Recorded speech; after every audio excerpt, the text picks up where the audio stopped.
Hello everyone, the Alpha Life here. Now I'm going to start making a video series about uh, Imperial characters and the different activities that you can actually do to make some pretty good ISK without having to go Omega, without having to worry about making a ton of ISK to be able to maintain that Omega status. And I was going to show you I'm an alpha. I have been an alpha for a long time. I have plexed the account I think once. I have only played for 2 years and then I had a 1-year break, so I only plexed it once and I have quite a few characters in all the empires. But I was mainly wanting to make the series to be able to showcase all the things that you can actually do with different alpha ships, and that you can actually have quite a good fun time without having to go Omega, without having to go subscription. And you actually have a lot of opportunity while playing as an alpha to make a lot of ISK and to actually do plenty of activities if you're a well-rounded character. Of course, this is going to mean that you have to get a lot of skills, max armor skills, the usual magic 14. Drone skills are very important for Gallente characters, which are the ones that I'm gonna focus on this first video series. You guys let me know if you want to see another empire. I think I'm gonna make it, but after I get done with the first series. Engineering, very important, gunnery, and all this stuff. I have some Omega skills because when I flex the account, I like making planet management and all that stuff. And so we're going to start with the basic feats that everyone should have, which is your T1 miner. Just your regular venture, 2 meta mining lasers, micro warp drive to be able to get to the asteroids fast, shields, just in case, and your mining laser upgrade. Now, if you are going to low sec to mine, or to null sec to mine, or to wormhole space, I would recommend actually changing these mining laser upgrades to a warp core stabilizer one. It's gonna save your ass more than once, and you're gonna really appreciate it after 20 minutes of mining in the same spot and actually getting cut off your focus. Drive active. Now, we get into the Gallente Empire frigates, and we're going to start again with a non-combat frigate, the Exploration frigate. This is pretty much the ultimate exploration frigate for Gallente Alpha. The usual core probe launcher 1. The data analyzer 1, relic analyzer 1, cargo scanner. I like having a cargo scanner so that I can actually scan the cans before hacking them, so that I know if they don't have a lot, just finish the can and it doesn't really matter if you get it or not. Or in the real expensive ones, you actually get to take your time. Micro warp drive to move fast. Warp core stabilizer, again, in case you get caught, because it's gonna save your ass more than once. Especially if you go hack in wormholes or in nullsec, it's really important to be able to just get away even if you're already caught. That's the warp core stabilizer's job. Nanofibers, just to make align time faster. Small emission scope sharpener and small gravity capacitor upgrade are to improve your hacking and scanning. So it's your basic, it's your pretty advantaged hacking ship. You don't need the drones, you can actually empty the drone bay and it'll make it cheaper. Then, what do we get for some combat stuff? Finally, the good times. So I made this fit for combat exploration. Of course, when you start, you're not going to be able to fly this one, but maybe if you put up an afterburner, maybe a web, you can actually run some T1 and T2 combat sites, the hideouts and lookouts, pretty easily with this one. The micro warp drive, of course, makes it faster, but you need to be able to scale into the power grid and CPU requirements, and that actually comes from the engineering. So this will allow you to fit more complicated fits, and once you're trained up to, this is pretty much what you want to end up with. It can run hideaways, refuges, lookouts, and hideouts pretty well, pretty easily. I'm gonna make a video on that soon. Then, the Incursus, very nice ship, but you don't exactly know what to use it for, and because it doesn't have a fourth high slot, You cannot use it for combat exploration. You cannot fit a scanner probe launcher. So what can you do with it? Well, you can go do two things. One in high-sec, which would be level 1 missions. It's pretty fast, that's why the micro warp drive. Of course, day 1 you're not going to be able to use it like this, but if you skill into it, it's going to plow through your level 1 missions pretty fast. It's actually got pretty decent DPS for a frigate, and the good thing about blasters is they are really good for tracking, so without micro warp drive you're not going to have a tracking issue, especially with the web. And the other thing you can do is actually go to low-sec ratting, which is pretty good and pays a lot better. I haven't gone back to doing it. Well, yesterday I did a little bit of it and the payout was absolutely amazing. So yeah, low-sec belt ratting is actually pretty good activity. You can make a lot of this with it. Then the favorite Gallente frigate is the Tristan. So you can actually use it for combat exploration. Again, it's gonna be a bit slower because it doesn't have a micro warp drive, but it has drones, so you extend your range by quite a lot with this one. It's a really good ship, it's a really good small ship, so it will run those hideouts and lookouts, because those are gated. You cannot use a cruiser in those, but you can use a destroyer and a frigate, and this is pretty much the best frigate you can use. Or alternatively, you can use it for abyssals. You know, look at these daily challenges, they tell you to kill things in the abyss, and a feat you can actually use for T0 Firestorm abyssals is this one. I will make a video on the feat itself.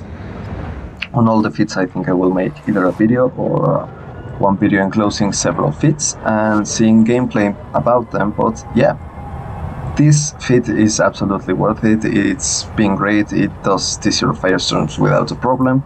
I have Tech 2 drones. I'm pretty sure you can run them with Tech 1 drones and not have a problem with it, but it's very skill intensive because of the 5 flight of drones. You're actually going to need to skill a lot of time into it. And then you have the Fed Navy Comet. If you're making some goodies, you can actually move on to a Comet, which is much more expensive, 19 million, but you can run T0 Firestorms and you can run some combat exploration with it, which is pretty good. This one and the Tristan will run the 3 out of 10s narcotic warehouses, the escalations you get from hideaways and refuges, and well, it'll take a little bit of time to do them because they don't do that much DPS, but you can actually do them, so it's pretty nice. You can have everything in one little ship, and that's really appreciated. Again, I have the Tech 2 drones just because I like running the T0 Firestorm abyssals in this and be able to run those combat sites, which makes it a pretty formidable little ship that will get you a lot of content. Next, what do we have here?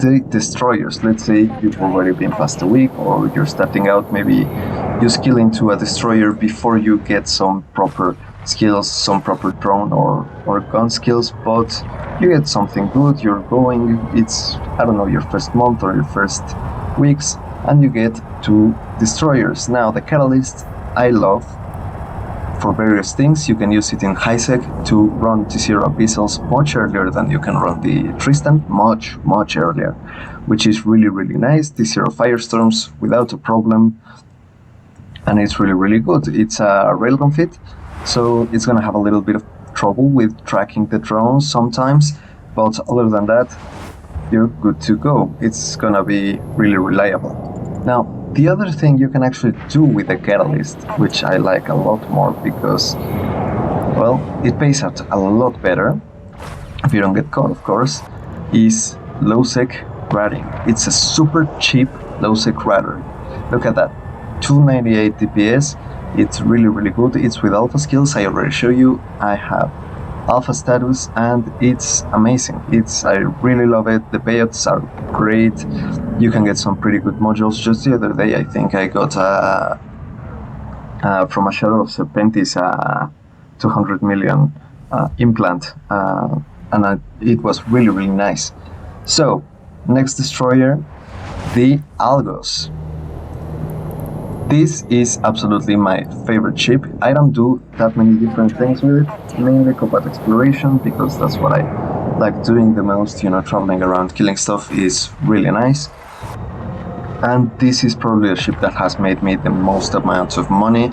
It's a super cheap PvE Algos. I, of course, have it trained to take 2 small drones. I cannot take 2 medium drones because alpha. But railguns, great 125 because power grid and CPU are actually, power grid is really tight on this one, so you're gonna need those skills to be maxed out. But it's really great, and you can take it to the low-sec exploration sites without having that worry of, oh my god, I cannot lose this ship. Of course, you have to be careful, and if you see combat probes in your escalation, please just duck up or hide, or be aware that people might try to hunt you down. But other than that, this is really good, and it can actually run the sites pretty fast compared to the Tristan. Next up, we move on. Oh, there's another destroyer, the Catalyst Navy issue, but I haven't actually gotten around to using it much because when I took my break, it wasn't out already, and I haven't found out what I want to do with one of the ships. So when I do, I will definitely show you. Next up, we move on to the cruisers. So, if you start running level 0 missions with the oh my god, I forgot the name. If you start running level 1 mission with your incurses, you're eventually going to get to level 2 missions, and they pay a little bit better. Of course, alpha missions don't pay a lot, but for those loyalty points, it's, well, worth it sometimes to actually buy some of these implants and just get going with those, because they can be really cheap or really expensive if you buy them on a trade hub, or you can just go and sell them. Also, you can get from the missions different things, for example, the Navy ammunition that can get really expensive, and the best payouts are the blueprints, so that you can actually make stuff, or you can sell the blueprint copies, which is really nice. So I used to use Thorax for level 2 missions, but I think a Vexor is a much smarter idea because you won't be wasting so much ammo. This one is for PvP and ratting, for low-sec, null-sec ratting, just in case you get caught. If you look for me on set killboard, you will see I'm not very much a PvP guy, but it's fun to play with fits and try to see if you can survive maybe a fight. You will never get a fair fight, and you're most likely going to die, so take care of your things unless they are already paid out. Then, yeah, go on, have some fun, yeet them out into space, and you can use it for level 2 missions and combat exploration. It's really good for those 2 things, level 2 missions and combat exploration, big railguns. During your missions, you're just scanning stuff, see what you get, and it mainly uses drones, so you won't use that much ammunition because your main source of damage will be the drones, and that's actually a really good thing, double the damage from the railguns. So yeah, that's really nice. And the Thorax you can use for lower low-sec security systems, low-sec systems, because in lower, the 0.2s and 0.1s, you actually get tougher rats. And for those tougher rats, you're gonna want to get something that can take a punch a little bit better, because catalysts do get destroyed pretty easily. They are a glass cannon. So using this fit is actually really good. It's around the same DPS as the catalyst, but it has a lot more tank, and it's really nice. I haven't used it recently, but I'm thinking I'm gonna go back to using it pretty soon. Let's say you get from your level 2 missions to your level 3 missions. The epitome of alpha mission running, which you will mainly be doing just to get modules, to get this kind of loot that you use for industry, to get drones, Tech 1 drones, obviously, but mainly to get modules and stuff, and just to get some content going. Guaranteed content. So for that, what I use, of course, I am high-level alpha, but it's this Myrmidon. It's an amazing feat. I will, of course, make a video on it on every single feat, but this Myrmidon is actually pretty astonishing. It's pretty fast with a micro warp drive, The target painter really helps the drones because sometimes you get out heavy drones and you don't want to get them back in for the mediums, for the cruisers, but you just want to have the heavy drones do all the damage, and the target painter really helps with that. It's cap stable, so you can just leave everything running and just either kite stuff out or just go straight at them. You're not gonna have a problem. It can tank a lot of damage, Tech 2 armor rep, Tech 2 drone damage, Tech 2, most of this stuff is Tech 2, except for the batteries apparently. Oh no, these two are Tech 2. But Tech 1 guns, still 139 million. Of course, it's more expensive, but by the time you get to level 3 missions, because it is a grind to get to level 3 missions, it's actually going to be pretty affordable. So yeah, I think that's it from my account, and thank you very much for watching. I will get working on those fit videos, and I hope I see you soon enough. Thanks for checking this video out, the Alpha Life Living. Thanks a lot. See you in the next one.